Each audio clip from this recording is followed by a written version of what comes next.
वाह वाह वाह।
अस्सलाम वालेकुम दोस्तों, खैरियत है। मैं उम्मीद मेरे सारे बिरा ठीक हो।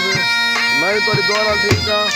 आया सगए बेटे अज हनीफ को तो कुछ सुने अल्लाह तो कुछ सलामत रखे, रोजनी की खैर हुआ है।